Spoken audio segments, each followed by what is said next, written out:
economía es un arma. Gracias a políticos y economistas vivimos en un mundo irracional. La cifra diaria de dinero electrónico globalizado es de 2 billones de dólares con B, diarios. Solo el 5% del dinero que circula en el mundo es real, puede tocarse y olerse. El 95% restante es dinero falso. La gente normalmente cree que el dinero es las monedas, los billetes que llevamos en el bolsillo y claro, sabe dónde está. Si tú me dices, ¿dónde está tu dinero? Yo te digo, aquí en la cartera llevo 20 euros. Pero es que ese no es el dinero principal, el que en mayor cantidad circula en las economías, el que en mayor cantidad circula en las economías es el dinero bancario, que ya los moralistas de la Edad Media descubrieron que era dinero caligráfico, es decir, dinero que proviene de anotaciones manuales, de la caligrafía, ¿no? Porque es el resultado de simples anotaciones en los libros. Cada vez que se concede un crédito, pues estás anotando una deuda y está apareciendo dinero bancario. Eso es, como dice Maurice Allais, el premio Nobel de Economía francés, dice, es el dinero ex nihilo, que viene de la nada, porque no viene de ningún sitio. Como no viene de ningún sitio, no está en ningún sitio, porque es nada, eso son anotaciones. Desde hace siglos, los bancos, debido al interés político, gozan del privilegio legal de la llamada reserva fraccionaria, pudiendo prestar el dinero de sus clientes al mismo tiempo que tienen la obligación de devolvérselo de forma inmediata en el momento que estos lo reclamen. De este modo, el banco rompe el vínculo entre el ahorro y la inversión al verse privilegiado para poder prestar el dinero de cada uno de sus depositantes, lo quieran estos o no, expandiendo el crédito de forma artificial o, lo que es lo mismo, creando nuevo dinero. Así, cuando una persona deposita 10.000 euros en el banco, este, en vez de guardarlo todo, solo está obligado a guardar legalmente un 2%, pudiendo prestar a otro cliente el resto. Este cliente lo usará para, por ejemplo, comprar un coche. De este modo, el vendedor del coche ingresará este dinero en otro banco, que a su vez solo guardará el 2% y volverá a prestar el 98% restante en un proceso que podría repetirse hasta 50 veces. En nuestro caso, con una base de dinero efectivo de 10.000 euros iniciales, se llegaría a obtener una oferta de 500.000 euros, siendo este dinero de nueva creación la semilla que alimenta la crisis. Déjame que te diga quién eres. Eres el cliente. Eres tú quien decide si ese café es bueno. Eres quien decide lo que vale y lo que no.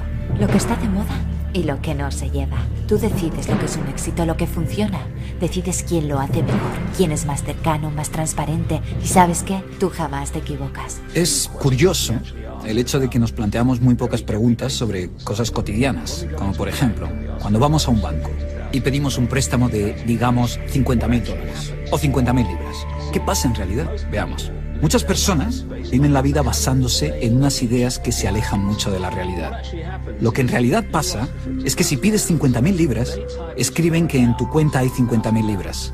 Eso es todo lo que hacen. No acuñan monedas ni imprimen billetes. No recurren a ningún metal precioso. Simplemente escriben en una pantalla de ordenador que tu cuenta tiene 50.000 libras. Desde ese momento, empiezas a pagar intereses sobre una cantidad de dinero que nunca ha existido, que no existe y que no existirá. El trill es uno de los engaños más antiguos. Contiene la esencia de cualquier timo. Es teatro puro. La compañía consta de un trilero, el gancho, unos andadores, un par de aguadores y un incauto, que no pertenece a la compañía, pero es el protagonista. El de oro y la otra sota, ¿sí? El de oro siempre al medio, no lo perdemos de vista. ¿Con cuánto vamos? Con 5.000 niños. No, espérate. 2.000. 2.000. El dinerito en la mesa, por favor. El negocio de banca no es un negocio libre. Yo sé que se suele criticar, es una postura que mantengo y que suele ser muy criticada, es que el problema del sector financiero no es un defecto de regulación, como se suele decir, es un exceso de regulación. No es libre el ejercicio de la banca. Las necesidades de fondos propios de patrimonio neto de un banco exigibles por ley eran de solo el 2%. ¿Esto qué quiere decir? Que de cada 100 euros que un banco prestaba, solamente 2 euros tenían que ser aportaciones de sus capitalistas. 98 era dinero que se podía pedir prestado. O sea, dicho de otra manera, la regulación permitía a la banca a endeudarse en una proporción 98:2, 49:1. Les parecerá tremendo, ¿no? Pero es la verdadera esencia de la industria bancaria. Convertirnos a todos, tanto a las naciones como a los individuos, en esclavos de las deudas. Sin embargo, este negocio peligrosísimo se permite, pero claro, no se puede permitir a todo el mundo porque es peligrosísimo. Y a los que se les permite, se les da una garantía. ¿Qué garantía da? Bueno, pues se da, a aquellos que hayan estudiado política monetaria, se les da la garantía de lo que se llama que el Banco Central actuará como prestamista en última instancia, ¿no? Last Resort Lender, se suele poner en los libros de política monetaria. El Banco Central asegura a aquellas entidades a las que ha autorizado el ejercicio de la banca dentro de su territorio, ¿de acuerdo?, que si en un momento dado la demanda de sus depositantes para retirar su dinero es excesiva y por lo tanto se ven con problemas a la hora de liquidar sus activos, lo entendemos todos esto, claro, si en un momento dado una parte importante, no hace falta que sean todos, pero importante, de los acreedores de un banco quieren retirar sus depósitos, el banco tiene que empezar a vender. Si tiene que empezar a vender de manera rápida, no vamos a llamar precipitada, pero sí rápida, es posible que tenga que tirar de los precios para abajo de sus activos y por lo tanto no pueda hacer frente a sus obligaciones. El Banco Central actúa como prestamista en última instancia y le repone la liquidez que necesita para que no tenga que vender los activos y no se produzca una caída de precios. Por eso el negocio de banca es un negocio que no se le puede dejar hacer a cualquiera. Hay una mala comprensión de lo que son los bancos comerciales y de dónde viene la moneda. La mayor parte de la gente piensa que la moneda es creada por un banco central. El banco central tiene el monopolio de la creación de billetes y de acuñación y de monedas, digamos, y que, bueno, esas monedas entran en circulación a través de algunos canales, ¿no?, y llegan a nuestras manos, y que hay gente que ahorra algo de la plata que recibe, de sus ingresos, y cuando sus ahorros va y los deposita en un banco comercial. Esa es la visión que se tiene de cómo funciona una economía monetaria. Estos bancos comerciales a su vez toman los depósitos de los ahorradores y los prestan a gente que quiere invertir en una empresa productiva o que quiere comprar algún objeto de consumo, cualquier cosa. Entonces los bancos son intermediarios entre estos personajes que ahorran y los agentes que quieren tomar dinero prestado. Ok, bueno, esa visión es completamente falsa, porque para comenzar, el Banco Central sí tiene el monopolio de la emisión de billetes y de monedas, digamos, pero esta masa monetaria, estos billetes y monedas que emite el Banco Central en cualquier economía capitalista del mundo, desde Japón hasta Europa o Estados Unidos o Brasil, esa masa de moneda primaria, digamos la moneda de base que se imprime y acuña en un país, representa algo así como el 5 o 7% máximo del total de la oferta monetaria en una economía. O sea, la pregunta que se impone inmediatamente es, ¿de dónde viene ese otro 95% de la oferta monetaria? Y la respuesta a eso es inmediata. Viene de la creación monetaria que hacen los bancos comerciales. Los bancos comerciales hoy en día crean moneda de la nada. Esto, claro, es algo tan inverosímil que quizás por eso mucha gente no lo cree. En cierto sentido es explicable que no lo crean, porque es algo sorprendente, es algo maravilloso. Este mensaje debe significar para todos nosotros el mejor estímulo para seguir confiando en un futuro de progreso económico, de cohesión social, de convivencia y de igualdad de oportunidades para todos. Ya. Quiero que me devuelvas mi dinero. ¿Qué vas a hacer? ¿Retorcerme un brazo? ¿Sabes? Creo que tienes una imagen equivocada de mí. Y lo menos que puedo hacer es explicarte exactamente cómo funciono. Por ejemplo, mañana me levantaré pronto y me daré un paseíto hasta tu banco. Luego entraré a verte y, si no tienes preparado mi dinero, delante de tus empleados te abriré tu puta cabeza. Y cuando cumpla mi condena y salga de la cárcel, con suerte, tú estarás saliendo del coma. ¿Y qué haré yo? te volveré a romper la puta cabeza. Porque yo soy idiota. Y a mí lo de la cárcel me la suda. A eso me dedico. Así funciono yo. Antes de las últimas reformas que han emprendido los dos últimos gobiernos, el que nos gobierna y el que le antecedió, las exigencias de recursos propios para hipotecas eran del 2,8%. ¿Esto qué quiere decir? De cada 1.000 pesetas que un banco prestaba en forma de hipotecas, solamente 28 pesetas tenían que ser, ya ven que la edad me traiciona, digo pesetas, solamente 28 tenían que ser recursos propios. Es decir, las otras 972 podían ser pedidas prestadas. Hello? Mr. Victim, yes, I'm glad to say that I've got the go-ahead to lend you the money you require, yes? We will, of course, want as security the deeds of your house, of your aunt's house, of your second cousin's house, of your wife's parents' house, and of your granny's bungalow. And we will, in addition, need a controlling interest in your new company, unrestricted access to your private bank account, the deposit in our vaults of your 3 children as hostages, and a full legal indemnity against any acts of embezzlement carried out against you by any members of our staff during the normal course of their duties. Cuando una persona acude a una entidad financiera a pedir un préstamo para comprar un piso o un local de negocio, se suele decir que va a pedir una hipoteca. Sin embargo, eso es un error conceptual. En realidad, a lo que va es a pedir dinero y un plazo para devolverlo. Quien pide la hipoteca, quien exige la hipoteca, es el banco.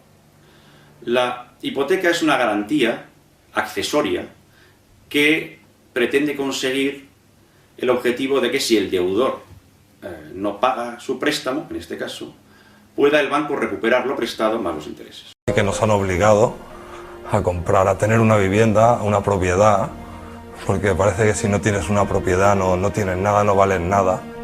Todo eran facilidades, no te preocupes, esto si sube un poco más el banco te ayuda. Pero es que incluso te ofrecía el banco, si queréis podéis pedir hasta más dinero para compraros los muebles, para esto, para hasta, vamos, te ofrecen de todo.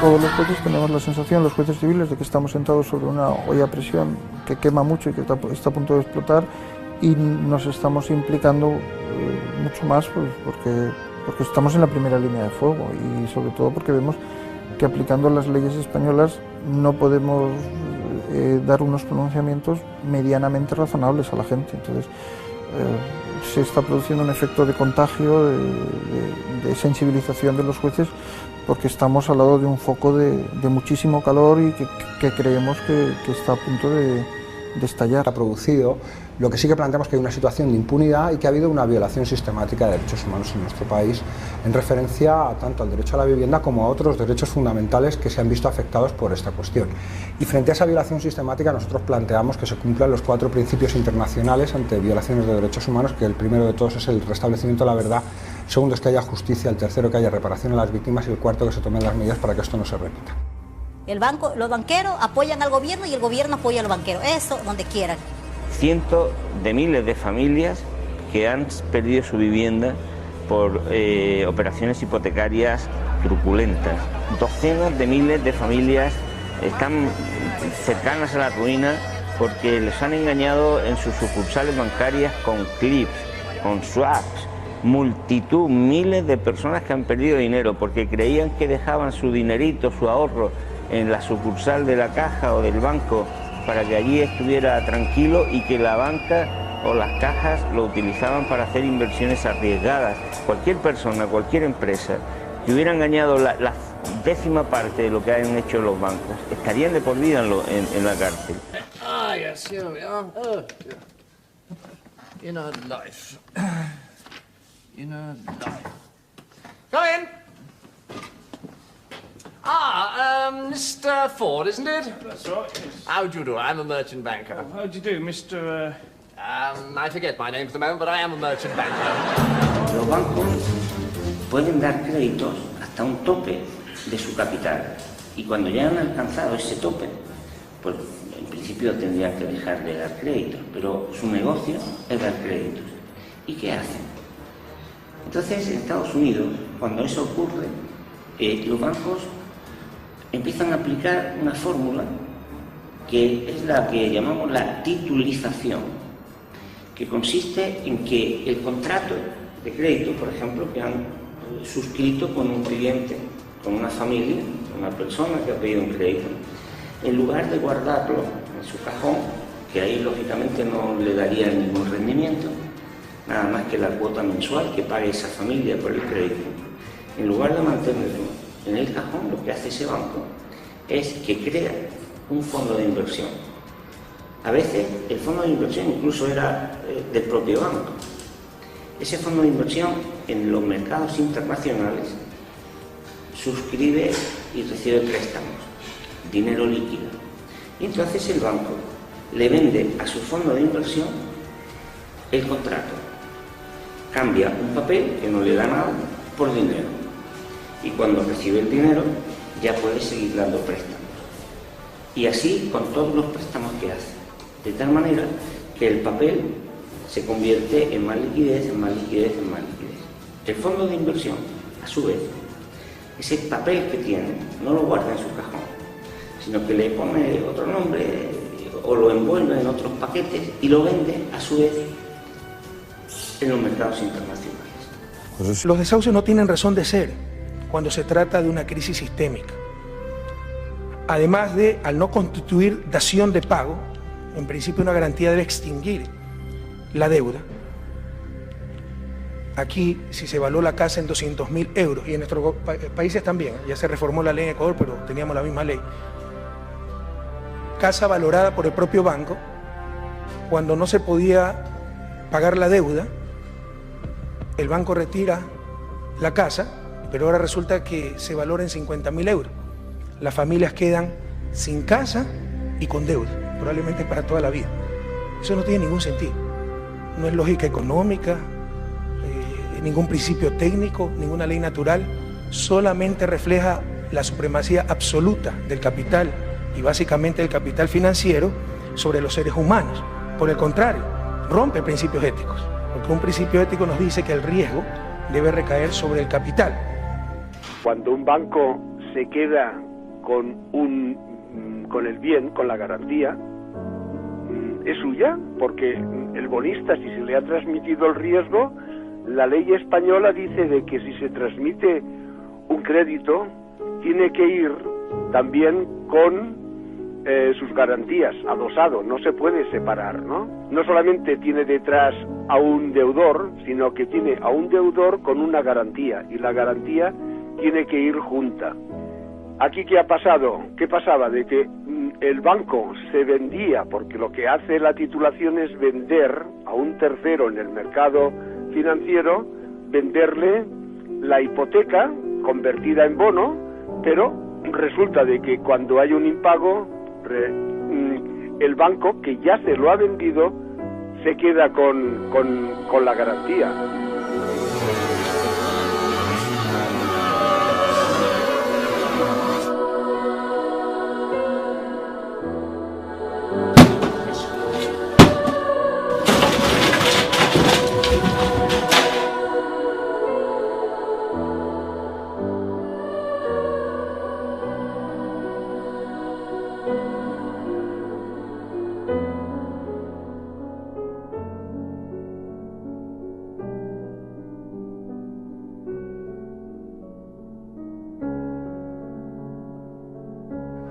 Bien, pues como decía, en las cédulas hipotecarias, en vez de esperar a los 20 años, 30 o 40 que se acabe el crédito para recuperar el dinero, puede, digamos, vender ese crédito a un tercero y recuperar los 100.000 euros de forma inmediata.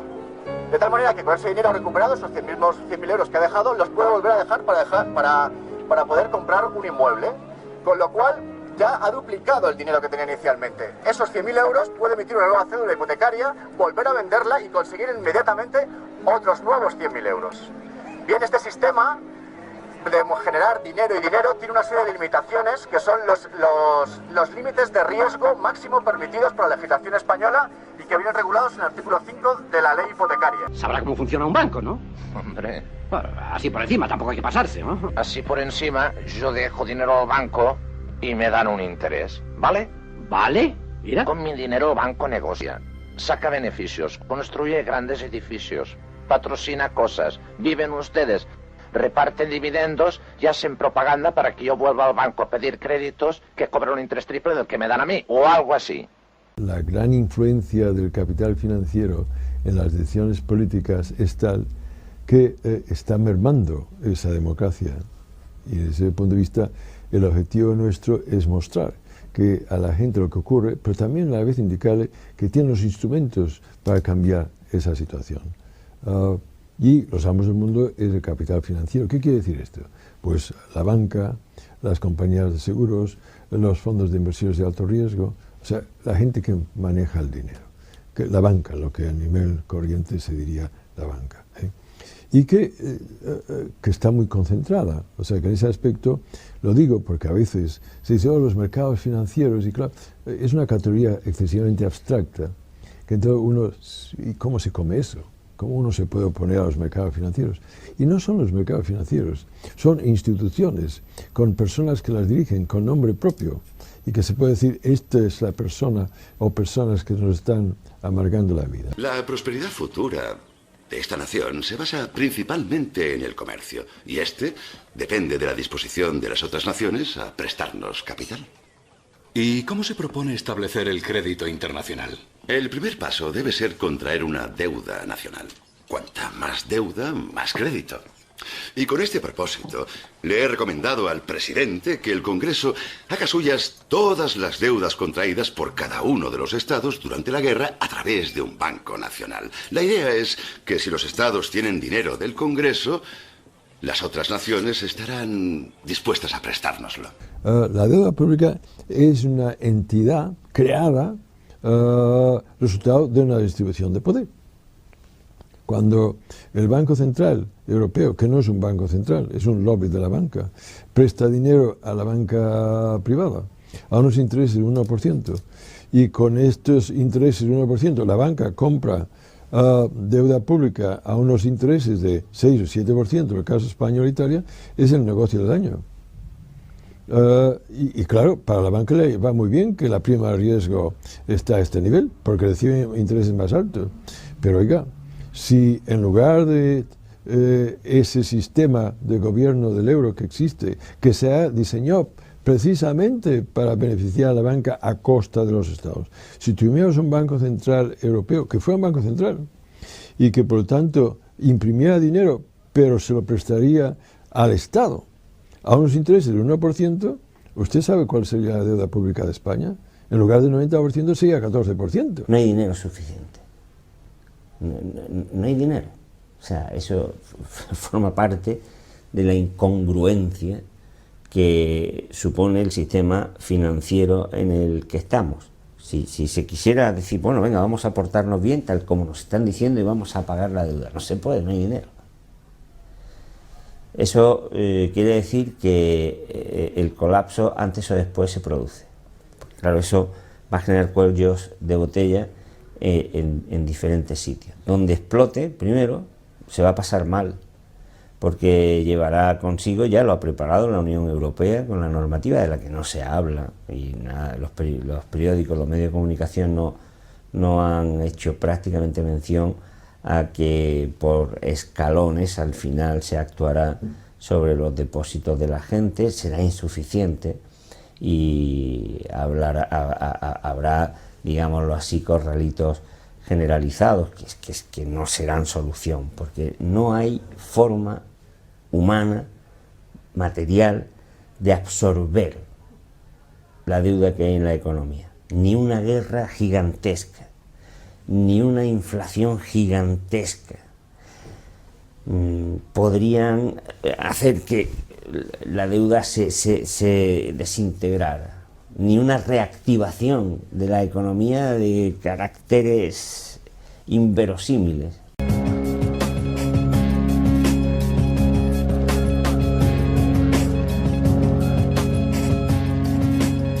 Das sind solche Geldsummen unterwegs, mit denen man wirklich inzwischen auch Länder angreifen kann.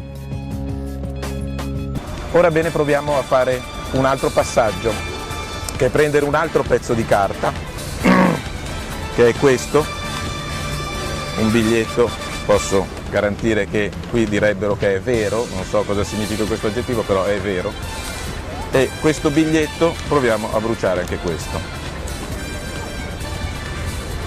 Finalmente ce l'abbiamo fatta, e questo pezzo di carta ci sta salutando.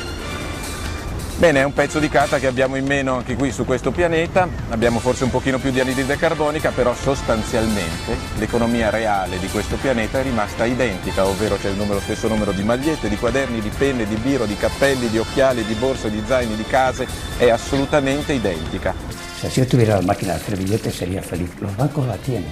Es decir, los bancos tienen legalmente capacidad de crear dinero. Y esto es legal, ¿eh? Es decir, si yo soy banquero, tú traes aquí 100 euros, pues esos 100 euros yo no se los presto a otro, sino que yo me quedo con 10 euros y presto 90, pero me quedo solo. Es decir, si mañana todos los que habéis puesto dinero en mi banco venís a retirarlo, yo no tengo ese dinero. Es decir, el banco sobre un 10% de reservas crea 90% de créditos a la gente, crea dinero. Y, repito, esto es legal y lo hacen todos los bancos del mundo.